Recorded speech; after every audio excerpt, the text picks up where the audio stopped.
अभावाख्य जो प्रमाण है, जिसको हम अनुपलब्धि प्रमाण कहते हैं, उसको मानना चाहिए अभाव के ग्रहण के लिए।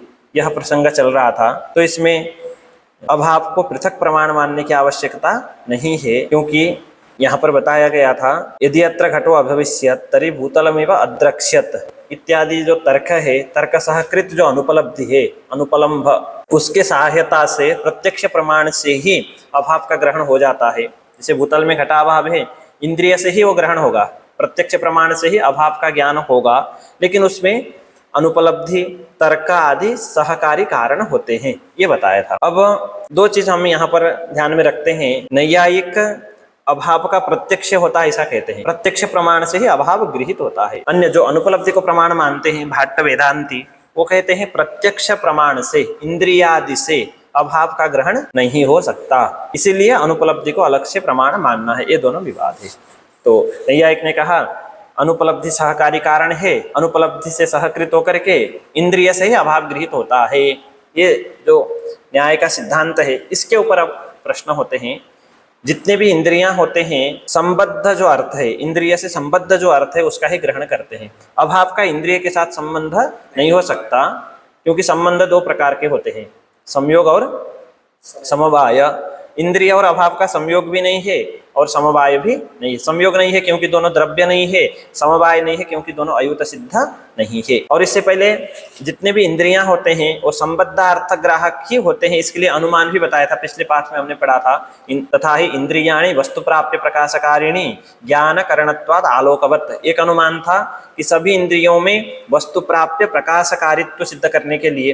दूसरा एक अनुमान था चक्षु में और श्रोत्रंद्रिय में वस्तु प्राप्य प्रकाशकारित्व सिद्ध करने के लिए। दोनों अनुमान का आशय यही है कि जितने भी इंद्रियां हैं वो संबद्ध जो अर्थ है उसका ही ग्रहण करते हैं, असंबद्ध अर्थ का ग्रहण करने में इंद्रिय समर्थ नहीं होते हैं। तो अभाव इंद्रिय से संबद्ध है या असंबद्ध है, इसलिए अभाव का प्रत्यक्ष प्रमाण से ग्रहण नहीं हो सकता, इसलिए आपको क्या मानना पड़ेगा, अनुपलब्धि प्रमाण मानना पड़ेगा। ऐसा प्रश्न ये पूछने वाले हैं, क्योंकि न च इंद्रिय अभावयो संबंधो अस्ति, क्यों संयोग समवायो ही संबंधौ, न च तौ तयोस्तः, तयोः इंद्रिय अभावयोः तौ संबंधौ संयोग समवायो स्तः, नहीं हो सकते। कुतः द्रव्योरेव संयोग इति नियमात्, अभावस्य च द्रव्यत्वाभावात्, अभाव में द्रव्यत्व नहीं है, और अयुत सिद्धत्वाभावान् न समवायः। इतना हमने पिछले पाठ में पढ़ा था। तो आगे इसी प्रसंग को लेकर के आगे बढ़ते हैं। विशेषण विशेष्य भावश्च संबंध एव न संभवति भिन्नो उभयाश्रितैकत्वाभावात्। अब एक प्रश्न नैयायिक कहते हैं कि अभाव का प्रत्यक्ष इंद्रिय से ही होता है, तो कहेंगे फिर इंद्रिय से तो संबद्ध नहीं है अभाव, तो उसका प्रत्यक्ष कैसे होगा? तो उसके उत्तर में नैयायिक कहते हैं हमारे पास संयोग समवाय के अलावा भी दूसरा भी संबंध हो सकता है। वो संबंध है विशेषण विशेष्य भाव, यही कहते हैं ना सन्निकर्ष, इंद्रिय संयुक्त विशेषणता सन्निकर्ष के द्वारा कही, अथवा विशेषण विशेष्य भाव सन्निकर्ष के द्वारा इंद्रिय से अभाव का प्रत्यक्ष होता है, यही नैयायिक कहते हैं। तो उसके उत्तर में कहते हैं कि विशेषण विशेष्य भाव तो संबंध ही नहीं है, विशेषण विशेष्य भावस्य संबंध एव न संभवति। कुतः भिन्न उभयाश्रितैकत्वाभावात्, क्योंकि संबंध होता है, संबंध का आगे लक्षण बताएंगे, संबंधिभ्याम भिन्नः भवति उभय संबंधाश्रित एकश्च, ये संबंध का लक्षण है। संबंधो ही संबंधिभ्याम भिन्नः भवति उभय संबंधाश्रित एकश्च, संबंध होने के लिए दो संबंधियों से भिन्न होना चाहिए, उभयाश्रित होना चाहिए और एक होना चाहिए। जैसे उदाहरण के लिए यहाँ पर बताते हैं, यथा भेरीदंडयोः संयोगः, भेरी और दंड के बीच में जो संयोग है वो दो संबंधियों से भिन्न है, भेरी और दंड से भिन्न है। कौन? संयोग, ठीक है। और उभय आश्रित है, दोनों भेरी और दंड दोनों में आश्रित है, और एक है भेरी और दंड का जो संयोग है वो एक है, दो हाथ का जो संयोग है वो संयोग एक ही है, दोनों हाथ में रहने वाला। तो संबंध का लक्षण क्या है? भिन्नः उभयाश्रितः एकश्च, भवति तो क्रियापद है, संबंधो भवति, ऐसा। भिन्न उभयाश्रित एकत्वाभावात्, ऊपर लिखा ना संबंध लक्षणाभावात्, ऐसा भी बोल सकते हैं, ठीक है। विशेषण विशेष्य भाव संबंध ही नहीं है, क्यों? भिन्न उभयाश्रित एकत्वाभावात्, ठीक है, क्योंकि संबंध संबंधियों से भिन्न होता है, उभयाश्रित होता है और एक होता है। यथा भेरीदंडयो संयोग, ये हो गया। सही भेरीदंडाभ्याम भिन्नः, ये हो गया भिन्न।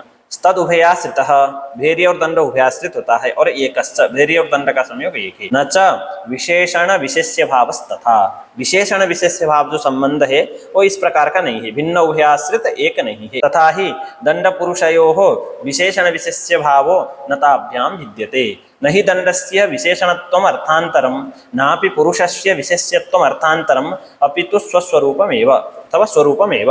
अभावस्यापि विशेषणत्वात् विशेष्यत्वाच्च न च अभावे कस्यचित् पदार्थस्य द्रव्यादि अन्यतमस्य संभवः, तस्मात् अभावस्य सोपरक्त बुद्धिजनकत्वं यत् स्वरूपं तदेव विशेषणत्वम्। प्रश्न क्या हुआ सर? इंद्रिय से अभाव संबद्ध नहीं है, इसलिए अभाव का प्रत्यक्ष प्रमाण से ग्रहण नहीं। क्यों नहीं है? क्योंकि संबंध दो ही है। कौन कौन से? संयोग और उनका निराकरण कर दिया। इंद्रिय और अभाव का संयोग भी नहीं हो सकता, समवाय भी नहीं। फिर नहीं है एक प्रश्न, क्या हमारे पास तीसरा संबंध है? कौन सा? विशेषण विशेष्य भाव। इसके उत्तर में फिर पूर्व पक्षी कहते हैं विशेषण विशेष्य भाव तो संबंध ही नहीं है। क्यों संबंध नहीं है?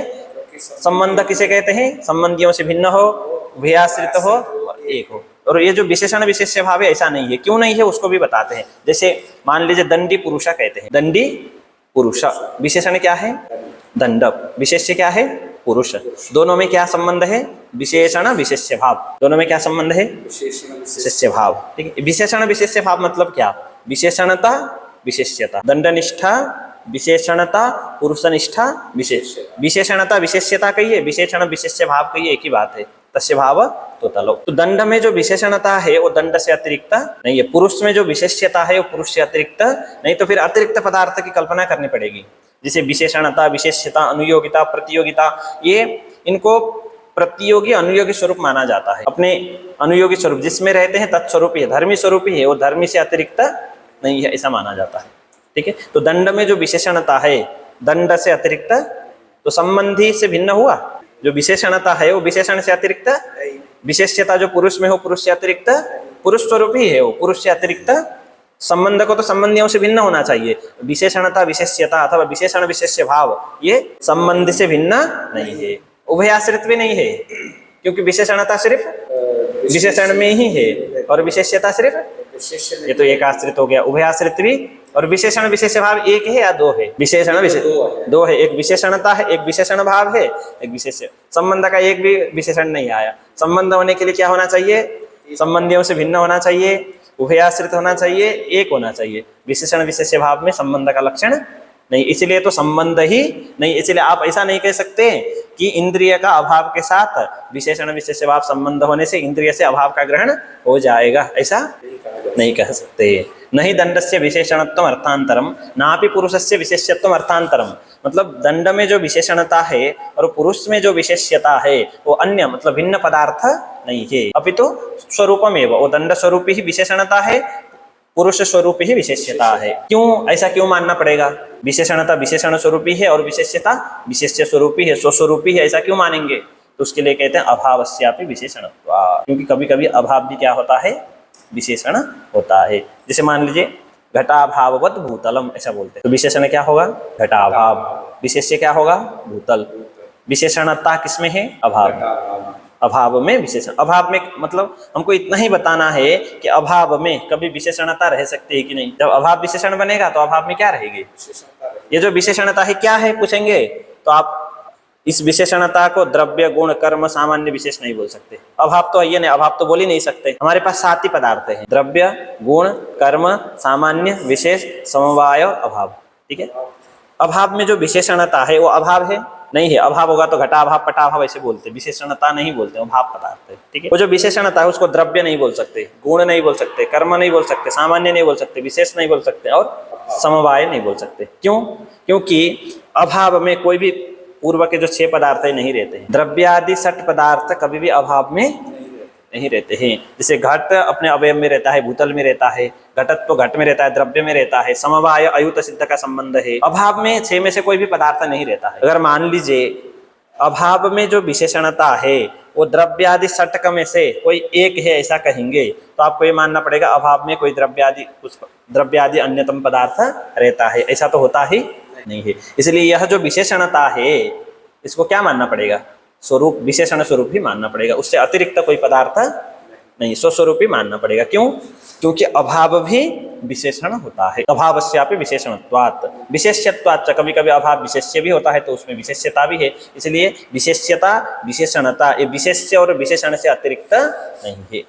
न च अभावे कस्यचित् पदार्थस्य द्रव्यादि अन्यतमस्य संभव, अभाव में द्रव्यादि अन्यतम कोई भी पदार्थ नहीं रहता है, किसी की भी संभावना नहीं है। तस्मात् अभावस्य सोपरक्त बुद्धि जनकत्वं यत् स्वरूपम तदेव विशेषणत्वम, तर्हि अभावी विद्यमानं यद् विशेषणत्वम तत् किम, ऐसा प्रश्न होने पर उसका उत्तर देते हैं सोपरक्त बुद्धि जनकत्वम। सोपरक्त मतलब अभाव विशिष्ट, जैसे कहीं पर अभाव विशिष्ट बुद्धि होती है, तादृश बुद्धि जनकता जो अभाव में है वही अभाव में विशेषणता है। सोपरक्त मतलब अभाव उपरक्त बुद्धि हुई, अभाव उपरक्त मतलब अभाव विशिष्ट, घटाभाववत भूतलम ये बुद्धि हुई, इसको बोलते हैं अभाव उपरक्त बुद्धि। ठीक है, दंड उपरक्त बुद्धि, दंडी ऐसा, अभाववान ऐसा ज्ञान होगा तो उसको कहेंगे अभाव उपरक्त। उपरक्त मतलब विशिष्ट, अभाव विशिष्ट जो बुद्धि होती है, तादृश बुद्धि जनकता जो अभाव में है वही अभाव में क्या है, विशेषणता है, अथवा विशेष्यता भी कह सकते हैं, दोनों कह सकते हैं। समझ में आ गया सर इतना?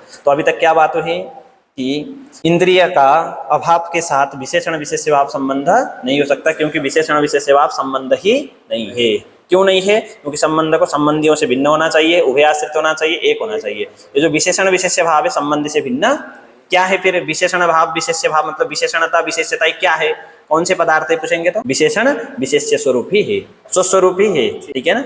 क्यों उनको स्वस्वरूप क्यों मानना है? तो उसके उत्तर में कहा कभी कभी अभाव भी क्या बनता है, बनता है। तो अभाव विशेषण बनेगा तो अभाव में क्या रहेगी, विशेषणता। अगर उसको अन्य कोई पदार्थ कहेंगे तो द्रव्यादि को कोई पदार्थ कहना पड़ेगा। द्रव्य गुण कर्म सामान्य विशेष समवाय कोई भी पदार्थ अभाव में नहीं रहते और विशेषणता अभाव में रहती है, इसलिए जो विशेषणता है द्रव्यादि अन्यतम स्वरूप नहीं है। तरी ये विशेषणता क्या है? तो कहेंगे सोपरक्त बुद्धि जनकत्वम। उसकी परिभाषा करते हैं, अगर एक शब्द में बोलना होगा तो विशेषणता विशेषण स्वरूपी है, विशेष्यता विशेष्य स्वरूपी है। तो फिर भेद कैसे करेंगे? विशेषण ये है, विशेषणता उसमें है, एक विशेष्य है उसमें विशेष्यता है, दोनों एक ही है, तो भेद कैसे करेंगे? तो उसके लिए परिभाषा कर दिया सोपरक्त बुद्धि जनकत्वम यत् स्वरूपम तदेव विशेषणत्वम। ये विशेषण जैसे तद विशेष, जैसे अभाव विशिष्ट बुद्धि है तो मान लीजिए अभाव में विशेषणता है तो सो से अभाव को लेना है। अभाव उपरक्त मतलब अभाव विशिष्ट जो बुद्धि है, अभाववान ये बुद्धि है। यथादृश बुद्धि अभाव में यदि विशेषणता नहीं रहेगी, अभाववान ऐसी बुद्धि नहीं हो। क्या अभाव में यदि विशेषणता नहीं रहेगी तो अभाववान ऐसी नहीं। तो अभाववान यह जो बुद्धि है ये अभाव विशिष्ट बुद्धि कहते हैं इसको। दंडी मतलब दंड विशिष्ट बुद्धि, बन्हीमान मतलब बन्ही उपरक्त बुद्धि बोली है, अथवा बन्ही विशिष्ट बुद्धि कहिए। तो बन्ही में विशेषणता है, वो बन्ही में रहने वाली विशेषणता क्या है? तो बन्ही विशिष्ट बुद्धि जनकता, बन्ही विशिष्ट बुद्धि जनकता बन्ही में है कि नहीं? तो बन्ही में जो बन्ही विशिष्ट बुद्धि जनकता है वही विशेषणता है ना? वही सोपरक्त बुद्धि जनकत्व कहिए, वही बन्ही की बन्ही में रहने वाली विशेषणता है। तो सोपरक्त बुद्धि जनकत्वम यत् स्वरूपम तदेव विशेषणत्वम न तो तदर्थांतरम। तत् नाम विशेषणत्वम अर्थांतरम न अन्यः अर्थ अर्थांतरम, और दूसरा पदार्थ नहीं है। ठीक है, अभी तक यही प्रकरण चल रहा है कि विशेषण विशेष्य भाव संबंध ही नहीं है, क्योंकि उभयाश्रित नहीं है, यही बता। इसी प्रकार से प्रसंगात कहते हैं, इसी प्रकार व्याप्य व्यापक भाव, कार्य कारण भाव, प्रतियोगी अनुयोगी भाव, इस प्रकार के जो हम संबंध शब्द का उपचार करते हैं वस्तुतः वो सब संबंध नहीं है। संबंध तो दो ही है, कौन से? इनके अलावा स्वस्वामी भाव, व्याप्य व्यापक भाव, कार्य कारण भाव, और अभी अभी जो बताया विशेषण विशेष्य, ये सब संबंध ही नहीं है इसी प्रसंग में। एवं व्याप्य व्यापकत्व कारणत्वादयोपि ऊह्या, इसी प्रकार व्याप्य व्यापक भाव कार्य कारण भाव को भी समझना कि वो भी वस्तुतः संबंध नहीं है। स्व प्रतिबद्ध बुद्धिजनकत्वम स्वरूपमेव ही व्यापकत्वम अग्न्यादीनाम। अग्नि में व्यापकता है, किम निरूपित व्यापकता अग्नि में है? व्यापकता। ठीक है, तो स्व से लेना है बन्ही, बन्ही से प्रतिबद्ध है धूम। प्रतिबद्ध मतलब व्याप्य, जहां जहां धूम रहेगा वहां बन्ही रहेगी। तो बन्ही से प्रतिबद्ध हुआ कौन? धूम। तो बन्ही प्रतिबद्ध है धूम, बन्ही प्रतिबद्ध धूम। यथादृश बुद्धि जनकता जो बन्ही में है वही बन्ही में व्यापकता है। यदि बन्ही में व्यापकता नहीं रहेगी तो बन्ही प्रतिबद्ध धूम अथवा बन्ही व्याप्य धूम ऐसी बुद्धि हमारी होगी? नहीं होगी। तो स्व से किसको लेंगे? बन्ही को। उससे प्रतिबद्ध कौन हुआ? वो बुद्धि, बन्ही प्रतिबद्ध बुद्धि मतलब बन्ही प्रतिबद्ध धूमः, इस प्रकार का हमें जो ज्ञान होता है, अथवा बन्ही व्याप्य धूमः, ऐसा प्रतिबद्ध शब्द का अर्थ व्याप्य भी कह सकते हैं, ठीक है, प्रतिबद्ध वाले उससे व्याप्त ऐसा भी बोल सकते हैं, बन्ही व्याप्त धूमः, ठीक है, वन्य व्याप्ति विशिष्ट धूमः, वन्य व्याप्य धूमः, इस प्रकार की जो बुद्धि होती है उसी को कहते हैं स्व प्रतिबद्ध बुद्धि। तादृश बुद्धि जनकता जो वन्य में है वही वन्य में विद्यमान व्यापकता है। उससे अतिरिक्त वो जो व्यापकता क्या है पूछेंगे तो व्यापक ही है। व्यापकता व्यापक से अतिरिक्त, वन्य में जो व्यापकता है वो वन्य से अतिरिक्त नहीं है। दंड में जो विशेषणता है दंड से अतिरिक्त, उसकी परिभाषा करनी होगी तो क्या कहेंगे, वहां पर स्वपरक्त बुद्धि जनकत्वम कहा था, यहाँ पर स्वप्रतिबद्ध बुद्धि जनकत्वम, यही अग्नि आदि में क्या है, व्यापकता है। कारणत्वम अपि कार्यानुकृत अन्वय व्यतिरेकी, अन्वय व्यतिरेकी में है भाव प्रधान निर्देश समझना है, अन्वय व्यतिरेकित्वम, ठीक है, कार्यानुकृत अन्वय व्यतिरेकित्वम।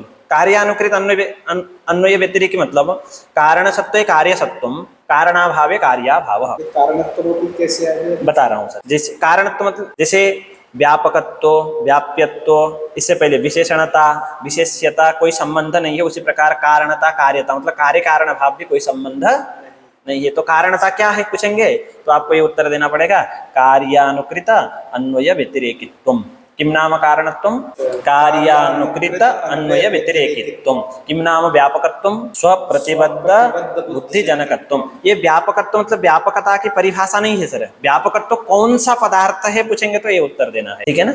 व्यापक की परिभाषा तो अलग है ना, स्वाधिकरण वृत्ति अत्यंताभाव अप्रतियोगित्वम व्यापकत्वम, वो व्यापक की परिभाषा है। ये व्यापक कौन सा पदार्थ है, अग्नि में जो व्यापकता है वो कौन सा पदार्थ है, कहेंगे तो व्यापक ही है, ठीक है। तो उसमें व्यापकता क्या है, क्यों उसमें व्यापकता हम स्वीकार करते हैं, अगर व्यापक से अतिरिक्त नहीं है तो अग्नि में जो अग्नि प्रतिबद्ध बुद्धिजनक ही अग्निनिष्ठ व्यापकता है, ठीक है ना सर। उसी प्रकार मान लीजिए दंड में कारणता है, किम निरूपित कारणता है, घटनिष्ठ कार्यता निरूपित, घट निरूपित भी बोल सकते हैं, स्पष्ट होगा, घट निष्ठ कार्यता निरूपित इसमें है दंड। ये जो दंड में रहने वाली कारणता है कौन सा पदार्थ है, द्रव्य गुण कर्म सामान्य, दंड स्वरूप है, दंड से अतिरिक्त तो दंड स्वरूप ही है। तो हम कारणता कैसे समझे, दंड और दंडनिष्ठ कारणता में तो कोई भेद नहीं हुआ ना, तो कारणता की कोई परिभाषा तो बतानी पड़ेगी ना। तो उसके लिए उन्होंने कहा कार्यानुकृत अन्वय व्यतिरेकित्वम, व्यतिरेकी है ना सर, भाव प्रधान निर्देश है, व्यतिरेकित्वम कहेंगे हम।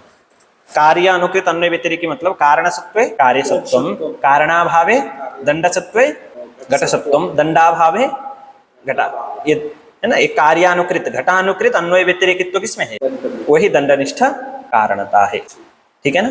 स्वरूपमेव हि तंत्वादीनां न तो अर्थांतरम अभावस्यापि व्यापकत्वात् कारणत्वात्, कार्यानुकृत अन्वय व्यतिरेकी स्वरूपमेव हि तंत्वादीनां यत् कारणत्वं तच्च कारणत्वं कार्यानुकृत अन्वय व्यतिरेकी स्वरूपमेव, न तो अर्थांतरम न तो पदार्थांतरम। कुतः अभावस्यापि व्यापकत्वात् कारणत्वात्, क्योंकि अभाव भी कभी कभी क्या बनता है, व्यापक, अभाव भी कभी कभी कारण बनता है। तो अभाव में कारणता है, अभाव में व्यापकता है, अभाव में विशेषणता है, तो अभाव में विशेषणता भी है और कारणता भी है, और एक चीज और, अभाव में विशेषणता भी है, कारणता भी है और हाँ व्यापकता भी है। लेकिन अभाव में द्रव्य आदि 6 पदार्थों में से कोई भी पदार्थ नहीं रहता, व्यापकता है, कारणता है और विशेषणता। तो विशेषणता, व्यापकता, कारणता, द्रव्य आदि अन्यतम नहीं हो सकते, द्रव्य आदि में से कोई एक है ऐसा नहीं बोल सकते। क्यों, क्योंकि ये सब अभाव में रहते हैं और ये सब अभाव में नहीं रहते हैं, इसलिए ये सब क्या है पूछेंगे तो स्वस्वरूप ही है, ठीक है ना। प्रतियोगी स्वरूप है, अनुयोगी स्वरूप है, ऐसा कहेंगे। विशेषणता विशेषण स्वरूप है, तो विशेषणता तो दंड में जो कारणता है ना, दंड में जो विशेषणता है अथवा अभाव में जो विशेषणता है वो सब क्या है पूछेंगे तो उनकी परिभाषा बता दी यहाँ पर। नहीं, ये हो गया है ना, नहीं अभावे सामान्य आदि संभव, क्योंकि अभाव में सामान्य आदि की संभावना, सामान्य है ना, विशेष समवाय अभाव, कोई भी पदार्थ अभाव में है। तदेवं विशेषण विशेष्य भाव न विशेषण विशेष्य स्वरूपाभ्याम भिन्न, इसलिए जो विशेषण विशेष्य भाव है वो विशेषण विशेष्य स्वरूप से भिन्न, वो विशेषण विशेष्य स्वरूप ही है। विशेषण विशेष्य भाव मतलब विशेषणता और जो विशेष्यता है वो विशेषण विशेष्य स्वरूप ही है, उनसे भिन्न नहीं है। नापि उभयाश्रितः, ये जो विशेषण विशेष्य भाव है उभयाश्रित नहीं है, क्योंकि विशेषणता किसमें है? विशेषण भाव किसमें है? विशेषणता कहिए, विशेषण भाव कहिए, एक ही बात है। और विशेष्य भाव किसमें है? विशेषण विशेष्य भाव किसमें है? विशेषण भाव विशेषण में है, विशेष्य भाव क्योंकि भाव का दोनों के साथ अन्वय करना है, द्वंद्वांत सूर्यमान पद है, एक साथ नहीं, इसलिए विशेषण विशेष्य भाव उभयाश्रित हुआ या एकाश्रित हुआ? एक यहाँ एक आश्रित, क्योंकि विशेषण भाव विशेषण में ही रहता है, विशेष्य भाव में ही रहता है, भाव का दोनों के साथ ही अन्वय करना पड़ेगा। मतलब और संबंध क्या होता है? उभयाश्रित होता है, उसी चीज को बता रहे हैं स्पष्ट। नापि उभयाश्रितो विशेषण है विशेषण भाव मात्रस्य सत्वात् विशेष्य भावस्य अभावात् विशेष्ये च विशेष्य भाव मात्रस्य सद्भावात् विशेषण भावस्य अभावात्। विशेष्य में सिर्फ विशेष्य भाव रहता है, विशेषण में सिर्फ विशेषण भाव रहता है। ठीक है, नापि एको विशेषण, एक भी नहीं है क्योंकि संबंध एक होता है। ठीक है, संबंध का लक्षण हमने शुरू में पढ़ा था, संबंधियों से भिन्न, ये भी नहीं हुआ विशेषण विशेष्य भाव, उभयाश्रित भी नहीं हुआ, और अंतिम में संबंध के लक्षण में एक विशेषण था एक, ये जो विशेषण विशेष्य भाव एक भी क्यों नहीं है? नापि एको विशेषणंच, नापि एको में हम अर्धविराम दे सकते हैं, नापि एको कुतः विशेषणंच विशेष्यंच इति विशेषण विशेष्ये तयोर्भावः विशेषण विशेष्य भाव इति द्वन्द्वात् परः श्रूयमाणो भाव शब्दः प्रत्येकम् अभिसंबध्यते। पाठ यहाँ पर विशेषणंच विशेष्यंच तयोर्भाव इति द्वन्द्वात् परः श्रूयमाणो भाव शब्दः प्रत्येकम् अभिसंबध्यते, यही स्पष्ट है। तथा च विशेषण भावो विशेष्य भावस्येति उपपन्नम द्वौ द्वावेतौ एकस्य संबंधः। ये विशेषण विशेष्य भाव दो है और संबंध एक होता है, तस्मात् विशेषण विशेष्य भाव न संबंधः। यहाँ तक आकर के, अभी तक यहाँ तक इतने बात करने से स्पष्ट हुआ कि अभाव का चक्षुरादि इंद्रिय से ग्रहण नहीं हो सकता, अर्थात प्रत्यक्ष प्रमाण से अभाव का ज्ञान, इसलिए आपको क्या मानना पड़ेगा? पृथक प्रमाण मानना पड़ेगा। ये पूर्व पक्ष चल रहा है। क्यों? यहाँ जो होते हैं अर्थ संबद्ध जो इंद्रियां हैं वही वस्तु को प्रकाश, वस्तु के साथ हमारे इंद्रिय का संबंध नहीं है तो उस वस्तु का इंद्रिय के द्वारा प्रकाश नहीं हो सकता। अभाव का इंद्रिय के साथ संबंध नहीं हो सकता। संबंध दो ही है, संयोग और समवाय, ये तो नहीं हो सकते, ये तो दोनों मानते हैं। और विशेषण विशेष्य भाव होगा ऐसा नहीं आए कहेंगे तो कहेंगे वो तो संबंध ही क्यों नहीं है, अभी तक इस कहानी से बताया।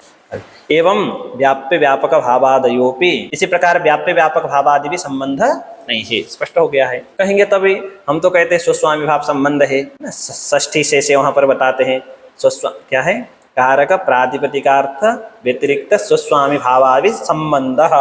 व्याप्य व्यापक भाव में भी संबंध शब्द का प्रयोग होता है।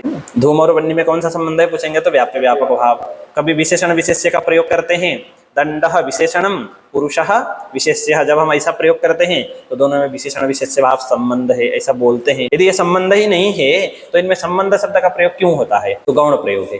तो इसी चीज को बताते हैं, संबंध शब्द प्रयोगस्तु उभय निरूपणीयत्व साधर्मेण उपचारात्। उपचार मतलब गौण प्रयोगः। सिंहो माणवकः इतिवत् कश्चन सादृश्य धर्मः भवति, तस्मात् माणवकेपि सिंह शब्द से उपचारः क्रियते, है ना। माणवक में सिंह शब्द का उपचार क्यों हुआ?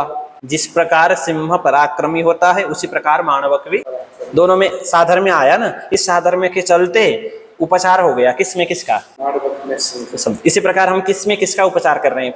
प्रकृति में व्याप्य व्यापक भाव, कार्य कारण भाव आदि में हम शब्द का उपचार कर रहे हैं। क्यों कर रहे हैं? तो कहेंगे संबंध, जो संबंध में और व्याप्य व्यापक भाव में साधर्म्य है, वो साधर्म्य क्या है? उभय निरूपणीयत्व। उभय निरूपण दोनों, जैसे मान लीजिए उदाहरण के लिए जहां संयोग संबंध है ना, दो हाथ के बीच में संयोग संबंध है, घट और भूतल में संयोग संबंध, उभय घट और भूतल, एतद उभय से निरूपणीय होता है। कौन? संयोग होता है ना। उभय निरूपणीयत्व किसमें आया? संयोग में। ठीक है। और समवाय, ये जो रूप है लेखनी में किस संबंध से है? समवाय संबंध है, और दो संबंधी है, कौन? लेखनी और रूप।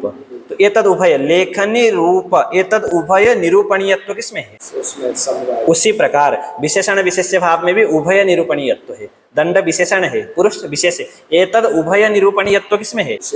विशेष्य विशेषण भाव में। जिस प्रकार संबंध में उभय निरूपणीयत्व धर्म है, उसी प्रकार विशेषण विशेष्य भाव व्याप्य व्यापक भाव आदि में भी उभय निरूपणीयत्व रहने से दोनों में साधर्म्य आया ना।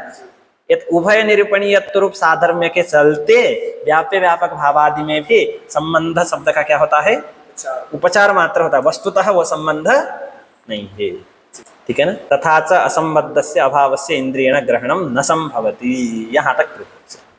असंबद्ध इंद्रिय असंबद्धस्य अभावस्य, इंद्रिय से असंबद्ध जो अभाव है तस्य अभावस्य इंद्रियेण ग्रहणम न संभवति, तस्मात् प्रत्यक्ष प्रमाणेन अभावस्य ग्रहणम न संभवति, एतस्मात् कारणात् अनुपलब्धि नामकं पृथक प्रमाणं भवद्भिः अवश्यम अंगीकरणीयम् इति पूर्वपक्षः। ये भाट्ट और वेदांति का पूर्वपक्ष हो गया यहाँ तक।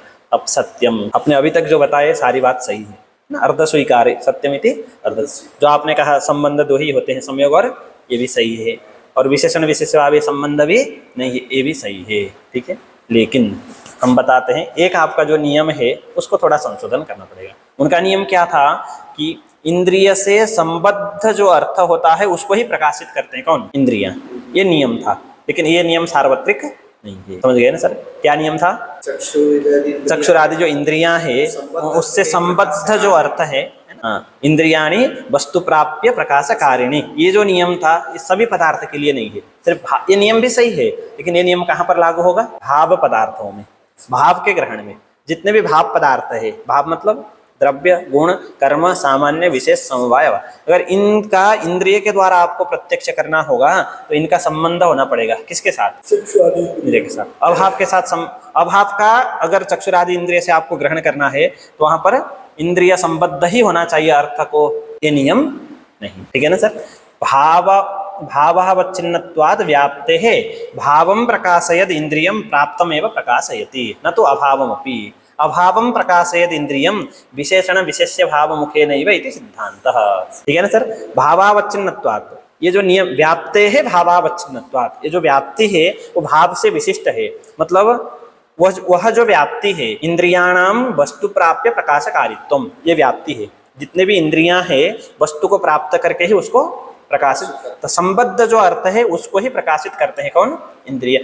इस प्रकार की जो व्याप्ति है, इस प्रकार का जो नियम है वो कहाँ लगता है, भाव पदार्थों में ही लगता है। भावम प्रकाशयद इंद्रियम प्राप्तमेव प्रकाशयति, यदि भाव को प्रकाशित करते हुए इंद्रिय है तो विषय को प्राप्त करके ही इंद्रिय प्रकाशित करेगा, न तो अभावमपि। अभाव के लिए ऐसा नियम, अभाव के लिए क्या है, अभावम प्रकाशयद इंद्रियम विशेषण विशेष्य भाव मुखे नहीं, विशेषण विशेष्य भाव के द्वारा ही, मुख मतलब द्वारा, विशेषण विशेष्य भाव के द्वारा ही जो इंद्रियां हैं वो अभाव का क्या करते हैं, प्रकाशित। अंतिम में निष्कर्ष क्या हुआ कि अभाव का ग्रहण इंद्रिय से ही होता है। इंद्रिय से ग्रहण होता है तो संबद्ध जो अर्थ है उसको ही इंद्रिय प्रकाशित करते हैं। तो ये जो अभाव है वो तो संबद्ध नहीं है, तो उसके लिए कहेंगे वस्तु प्राप्य प्रकाशकारित्व जो इंद्रियों में नियम है वो भाव पदार्थ के लिए ही है, अभाव के लिए नहीं है। अभाव का प्रत्यक्ष फिर कैसे करेंगे, अप्राप्त अभाव का, तो कहेंगे विशेषण विशेष्य भाव। चक्षु, जैसे मान लीजिए चक्षु संबद्ध हो गया भूतल, उसमें विशेषण हो गया घटाभाव, तो चक्षु संयुक्त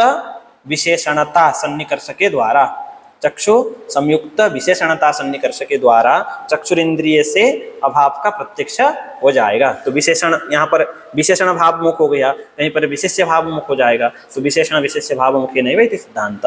असंबद्ध अभाव ग्रहे अति प्रसंग दोषस्तु विशेषणतयैव निरस्तः समश्च परमते। फिर यही बात आ गई, अभाव तो इंद्रिय से संबद्ध तो नहीं हुआ ना, वो तो परंपरा आपने संबंध बनाया, साक्षात संबद्ध नहीं हुआ। तो असंबद्ध अभाव का ग्रहण आप स्वीकार कर रहे हो तो ये तो अति प्रसंग हो गया ना, तो उसके लिए कहेंगे ये विशेषणतयैव निरस्तः। वो चक्षु, ये जो जैसे मान लीजिए चक्षु के द्वारा संबद्ध हो गया भूतल, उसमें अभाव को हम क्या बनाएंगे, विशेषणता बना करके उस अति प्रसंग दोष का निवारण करना पड़ेगा। समश्च परमते, आप यहाँ भी ये दोष समान है, क्योंकि मान लीजिए अनुपलब्धि से अभाव का ग्रहण मानते हैं, लेकिन इंद्रिय को क्या मानते हैं, सहकारी कारण मानते हैं, ठीक है ना। तो इंद्रिय को सहकारी कारण मानेंगे तो इंद्रिय से संबद्ध होना चाहिए ना, तो उस समय वो क्या बताएंगे, विशेषणतयैव, विशेषणतयैव, विशेषणतयैव, यही उनको भी उत्तर देना पड़ेगा। इसीलिए आपके यहाँ ये दोष आएगा तो आप यही उत्तर आप देंगे, तो हमारे यहाँ जो दोष आ रहा है इसका बार बार उद्भावन नहीं करना चाहिए। इसके लिए प्रसिद्ध पंक्ति है, यत्रो भयोः समो दोषः परिहारोऽपि वा समः नैकः पर्यनुयोक्तव्यस्तादृगर्थ विचारणे। मान लीजिए वादी और प्रतिवादी है, पूर्व पक्ष और सिद्धांत पक्ष, दोनों के लिए एक दोष समान है, ठीक है, और परिहार भी समान रूप से करना है दोनों को, ये भी दोनों जानते हैं। तो हम उस समय में एक के लिए उस प्रश्न को नहीं पूछना चाहिए, बार बार नहीं टोकना। पर्यनुयोक्तव्य न प्रष्टव्य, ऐसा अर्थ, पर्यनुक्ता कौन? पर्यनुयोक्तव्यः ऐसा पाठ। अच्छा, प्रयुक्त, अच्छा। नैकः पर्यनुयोक्तव्यः एकः तदानीं न पर्यनुयोक्तव्यः न प्रष्टव्यः तादृक् अर्थविचारणे। एतादृश अर्थविचारणे यत्र उभयोः इत्युक्ते वादिप्रतिवादिनोः समो दोषः, दोषः समानः वर्तते, परिहारः अपि समानरूपेण भवति, तदानीम् एकः न पर्यनुयोक्तव्यः तादृशार्थविचारणे। तो अंतिम में निर्णय ये हुआ कि विशेषणता अथवा विशेष्यता को द्वार बना करके विशेषण विशेष्य भाव मुख से इंद्रिय के द्वारा अभाव का प्रत्यक्ष हो सकता है, इसलिए अनुपलब्धि को पृथक प्रमाण मानने की आवश्यकता नहीं है। तो ये हो गया प्रमाण का निरूपण। प्रत्यक्ष, अनुमान, उपमान और शब्द 4 प्रकार के प्रमाण हैं। अर्थापत्ति का निराकरण किया और अनुपलब्धि का निराकरण किया। इन दोनों को पृथक प्रमाण मानने की आवश्यकता नहीं है। अब आगे प्रामाण्यवाद।